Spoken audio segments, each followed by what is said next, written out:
my friends, is the official launch of Record Store Day Down Under 2021. My name is Chris Gill. I am the Vice President of AMRA. We run Record Store Day in Australia, and I own Northside Records here.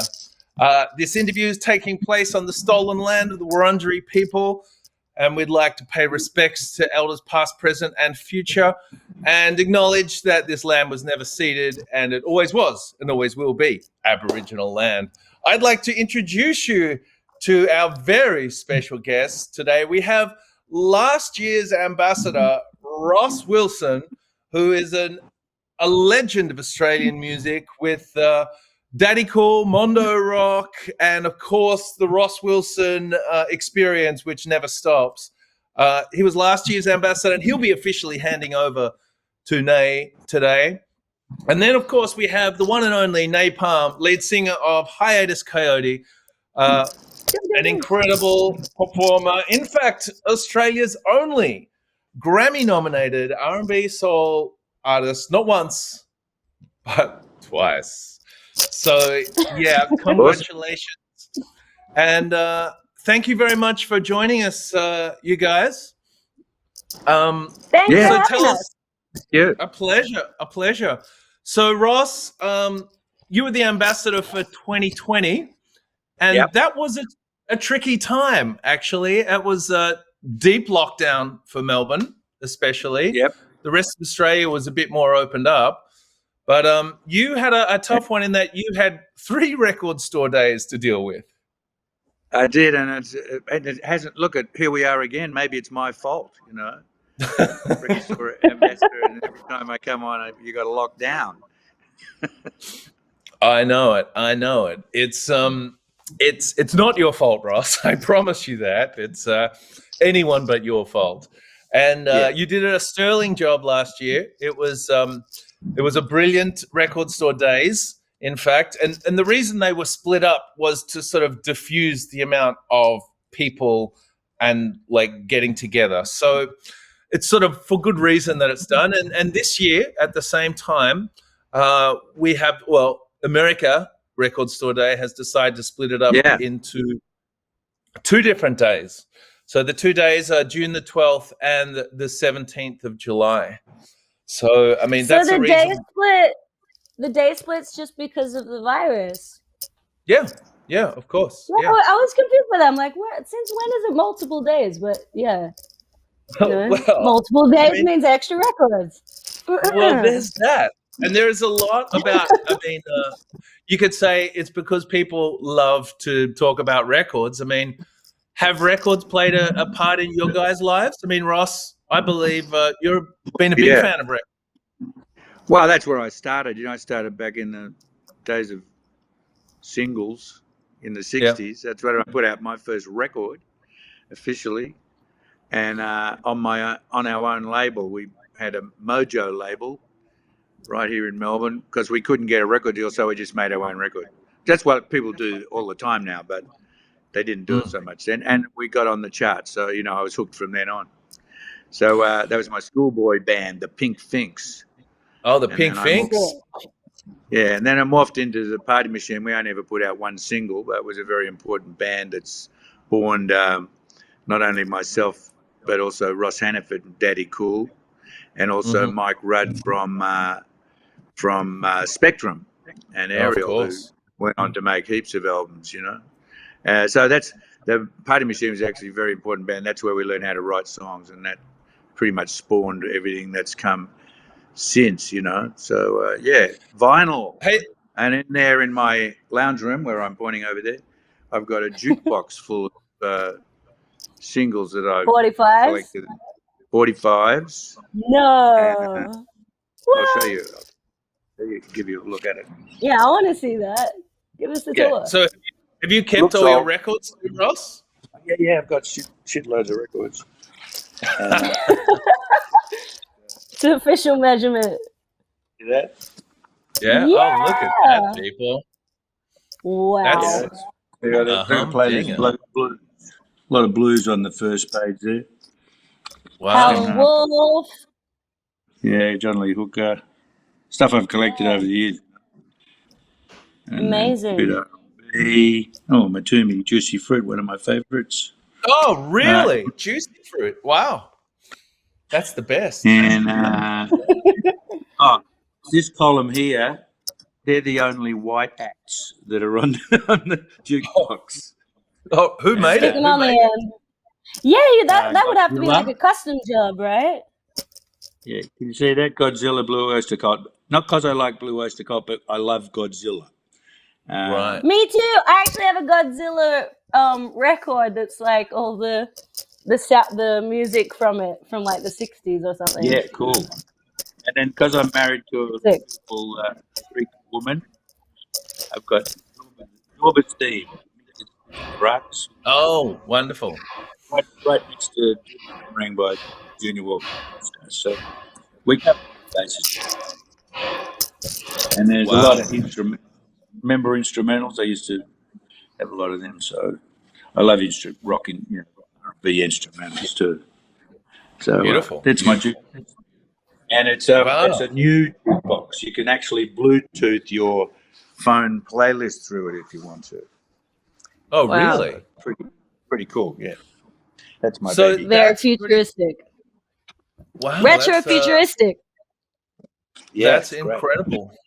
Ross Wilson's jukebox, people. You saw it here. Well, you can go on Spotify. If you go to Spotify and look up Ross Wilson's jukebox, you'll get all those. Like a playlist of it. Yeah, it's a playlist. Awesome. Yeah. Of about 90%, there's some things that aren't available on Spotify. See, that's the thing. Respect. That's the thing about vinyl is like, there's a lot of stuff on streaming, but like there are deeper cuts that you can only find on vinyl. Exactly. Those are my doggy. Stop that. Oh yes. So Nate, tell us about your love of records. I mean, all your music, well, most of your music has been put out on vinyl to this point too, which is great. Yeah, it's super important for us as a band, even to the point when we're like mixing an album, like the amount of songs that are on it are to fit vinyl. We basically put as much as you can on a record before the audio quality kind of dips, Yeah. So you fit about 20 minutes. So. Yeah, so it's like even how we like put a record together is like, it's dependent on like the quality of how it's going to sound on vinyl. Cool. And we've been super lucky to like I think we've got like every record pressed, and our new record coming out, there's like, our label's been super great, and they have all these like quirky custom ones, and there's like glow in the dark and stuff. Wow. So that's cool. Yeah. So the new album is Mood Valiant. That's the album that's coming out shortly for Hiatus Coyote. Yeah. And there's also a record store day release for Hiatus Coyote, the incredible single for Get Sun. I am so stoked for this because, like Ross said earlier, back in the day when you released a single, there would be a vinyl, and maybe you would have like the instrumental on the other side or remixes or whatever. And people don't really do that anymore. And it was really important for me, especially with this record, to do that and do something quirky with it. And we were nearly not going to be able to do it. And then because of like coronavirus and like the amount of time, like the time it takes to get vinyl pressed, but there was a local pressing plant that were like, we'll press whatever you want. So we were super lucky enough to have a single coming out on vinyl, and we made these like infinite loops. So for like grooves. Yeah, lock grooves, because like a lot of people have been sampling our music, which is great, right. But we kind of wanted to like promote that, It's like, all right, well, here's some little sounds that we like that might be hidden in the record that you might not notice, and to kind of promote that love of like digging and find and like the beauty of vinyl not only being like something that you can listen to, but something that you can be creative with, Yes. And that's that 12-inch Get Sun. features the incredible string arrangements and horn arrangements of Brazilian legend Arthur Verocai. Ross, I highly recommend you go down the rabbit hole of Arthur Verocai's beautiful Brazilian record from the 70s. Okay. It is a masterpiece. I'll send you a link. It's a beautiful record. And Nay and the Hiatus crew reached out to him, and he said yes, and the results are like beautiful. And they got to record it with him in Brazil. Did you go to South America? Yeah, we went to.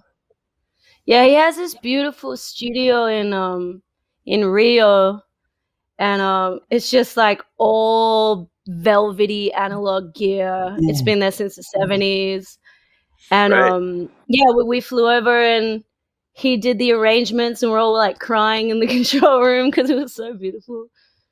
He's really cool. He's like 75 years old and still smashing it. And basically, like, he made this masterpiece of an album, which is self-titled, which I have on vinyl tucked away somewhere. Hello. Here, it's record store day. And he released this record, and it wasn't commercially successful. So he quit music, or he just like made ad jingles for like 10 years or something. And he's this like brilliant composer, like amazing arranger, composer.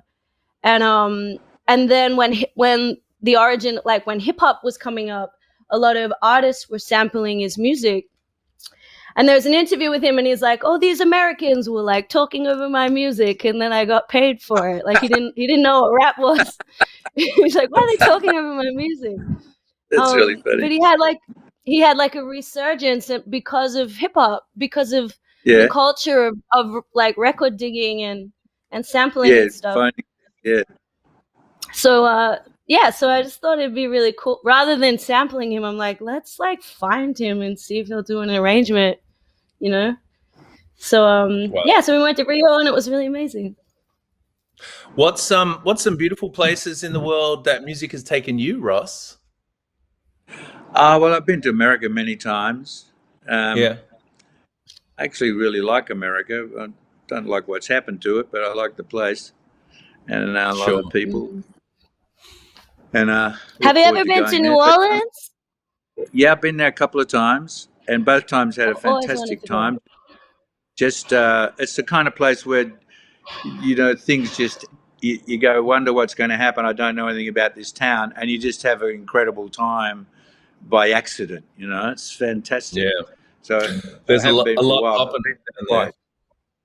Yeah, and I went to the Jazz and Blues Festival. It was one of the times. And the other time was like after a mixing session in LA, and we had some time off, so I went down there then. But fantastic place. Yeah, I've been to England a few times, but don't really get to tour internationally like Nay does. Yes. I mean, well, no one's touring internationally, if that makes you feel any better. But yeah, it is. I mean, that is one of the beautiful things of the music industry, is the sharing of it. And it's great when music can catapult you to the other side of the world. And I actually went there for a Record Store Day conference to New Orleans, actually, and we were treated to good times. Hot 8 brass band performing. And I've heard there's really great digging there. There was actually. I think Katrina changed a lot of that. It sort of really did wash the city out. So there are record stores back in New Orleans, but it's a lot of people who have brought records back in.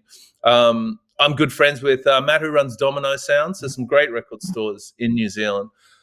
In New Orleans and New Zealand, for that matter. I went to I did an album in Nashville about 10 years ago. That was a really amazing experience. I mean, the musicians are just incredible. And that's a big music city, right? Yeah, they got a lot of record stores there.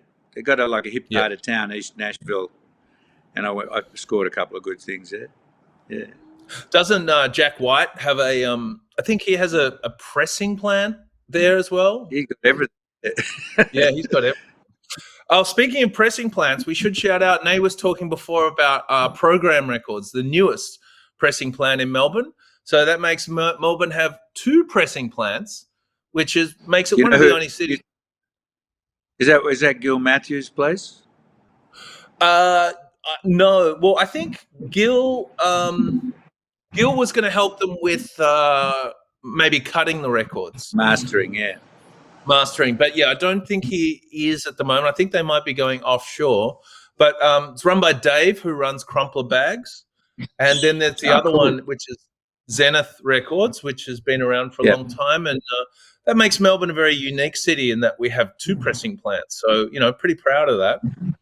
Yeah, you still got to stand in line. Day. There's so much demand for vinyl at the moment. It takes a really long time to get an order through. Yeah, well, if you're pressing overseas, they stretch it out even longer because we're down under. So that's why we have to have our own, and that's why our local music scene is so strong too. Because to tour down here, we are the end of the world essentially. Before Antarctica. There's actually another pressing plant, but I don't know if it's technically official. But like, for my friend's birthday, before Needle Pour came out, I kind of did a little sneaky and went behind my label's back, and they're called Small Run, and it's this guy, and he does it by hand, and so you can pretty much like put anything on a record, and he like prints out the art. It's really cute. Yeah, that's a lathe cut one, so it's not a record press as such. Still making records, right? Yeah, but, and I think they wear out quicker. Listen, I'm just going to nick off and get something you might be interested in. Hang on. Oh, yes. Well, while we have you, Nay, thanks again. So incredible. Yes, Nay is this year's ambassador, along with Hilltop Hoods, I should mention, who are unable to join us this morning. Did they get a sash? They don't get a sash. I mean, if you don't make the call, you don't get a sash, boys. You can't be Check it out. You could have had it. I would have made 3 for the hood. Jeez. I mean, I just love the idea of them wearing an elaborate like sash with tassels. Oh yes, with a button and tassels. Yeah, that's very. I'm so stoked. I'm gonna be like wearing it way beyond Record Store Day because I'm an ambassador now. I gotta kiss the babies. You're leading over 200 stores in Australia who are going to be participating in Record Store Day. So once again, it's another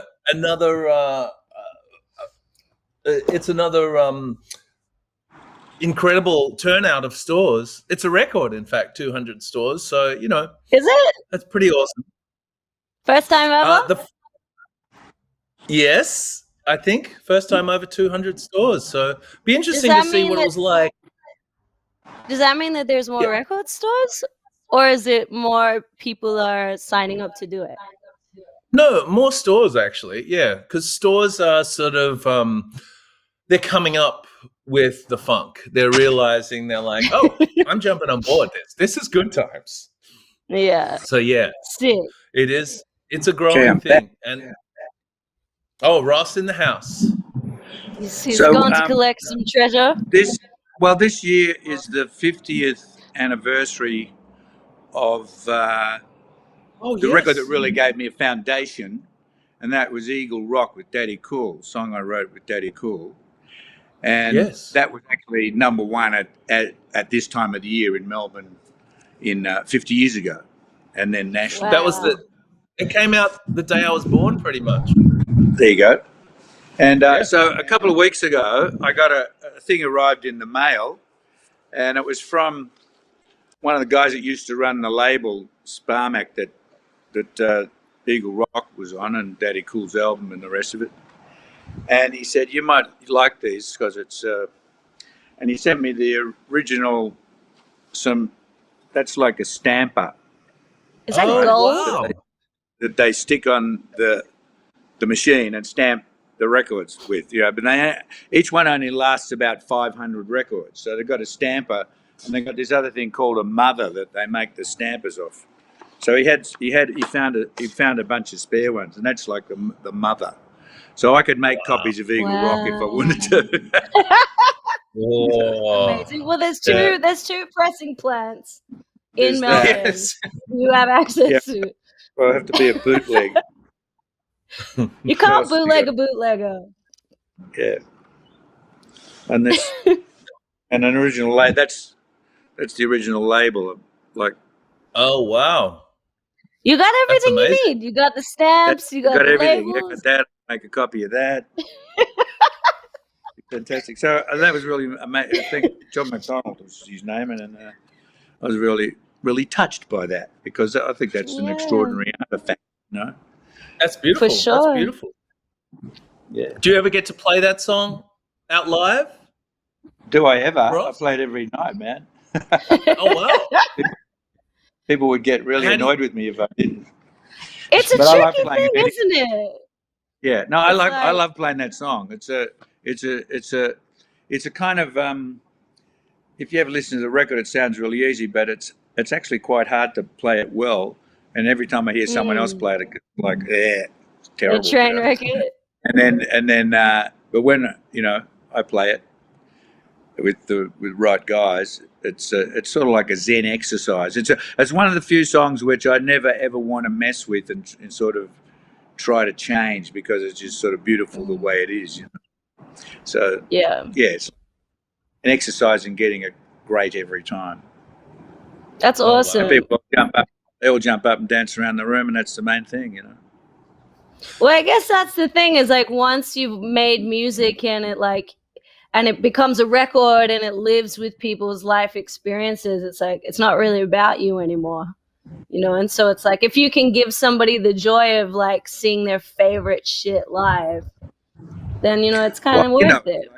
It's sort of a communal thing. It's like I can't do it without an audience, and they can't do it without the music, and we all do it together. Yeah, That's a beautiful thing. And therein lies Awesome. the recipe of music, people. It's all about people, and It's all it's about the glue community. that brings it all together. It's beautiful. It is really a community thing, and that's what Record Store Day is. It's each little record store, over 200 in Australia, flexing out around their community and calling out to celebrate the music of yesterday, the music of now, and the music of tomorrow. We might be in lockdown here in Melbourne right now, but this does not stop the flow of music. It is still happening today. There is still new music coming out every day, and there'll be music coming out tomorrow as well. So, Well, if anything, guys. I'd say the lockdown will probably produce more records because people got time to make it. Like it's a very creative time for a lot of people. Well, I've got really plans is. to make a single of a band I had in the 90s that never released anything. They're called Raw. It's my initials, RAW, and it was like a power funk thing. And I've got a couple of really good tracks, and I'm going to make a single so I can put it on my jukebox. Yeah, Yes. And maybe Big make flex. a few hundred so fans can have it too. Awesome. Well, that would be wonderful. And I'd like to thank you guys so much for being ambassadors for Record Store Day. Us little record store guys, we really love the fact that you guys go out of your way at your own time and expense. It's really beautiful. I mean, although that sash did cost Nay a finger, I'm not going to do that. So let's just say It did. Worth it though. it doesn't come without a price, really. Thanks for the finger, Nay. You're welcome. Yeah, you're lucky. I don't need my hands for anything. It's not like I have to play an instrument or anything. Of course. Also, a big thanks to Yamaha, because Yamaha is supporting Record Store Day this year in Australia and helping us to get the word out there. Go to your local record store. Find out what they're doing. I mean, a lot of us are a bit unsure of what we're planning to do for the first one on June the 12th, especially those of us in Melbourne. We just don't know exactly that. We're actually waiting in about half an hour's time. They're going to be announcing the extended lockdown, we presume. So therefore, lockdown might be on for the first Record Store Day. But of course, everything will be COVID-friendly, click and collect only. But do contact your local store for the details. once again, a very big thanks to Nay and Ross. You guys are amazing. We could chat all day. I mean, I did want to ask Ross more about record stores back in the day. I don't know if you ever knew. Did you ever meet Alan Lee? He used to work at Thomas's in the jazz section. I probably did. My dad would. He was a big jazz freak, and oh wow, that's, you know, introduced me to a lot of things. Just when I was a kid, I used to go through his record collection and pull out, you know, crazy jazz guys like Cat Anderson, who could play the highest note trumpet. Cat Anderson. He had an album called Cat on a Hot Tin Horn, which I thought was amazing when I was a kid. That's an excellent album name.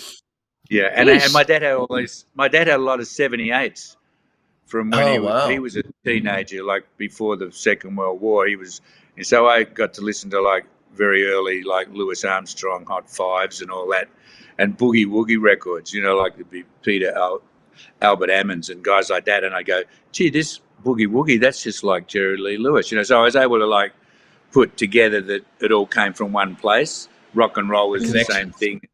R&B was the same thing, and it all came from this place way back at the turn of the century, you know. So that was really good that I had that library to draw on in our own home, you know.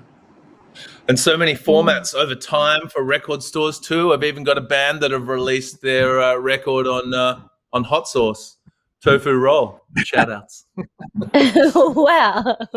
Whatever it takes. So yeah, it's a beautiful world, record stores.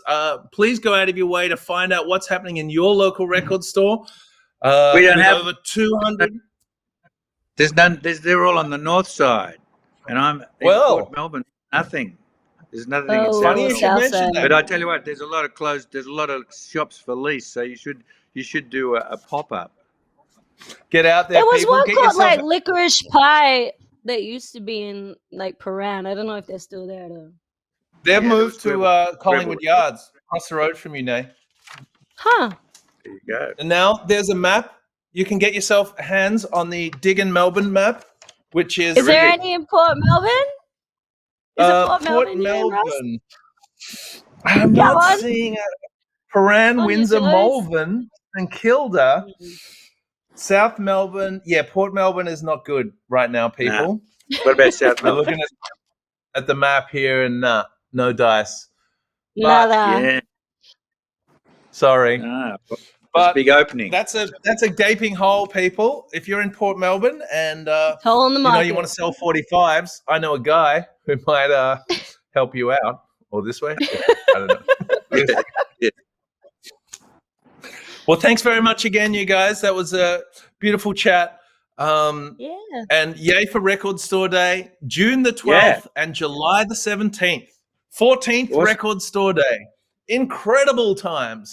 We love to party, and we want to invite you guys. COVID safe. Yeah, I hope we're out of lockdown by then. That'd be great. Hopefully. Fingers crossed. Yep. Thanks, guys. Thanks for having us. It's been really lovely. Lovely to meet you, Ross. You're a legend. Yeah, bye.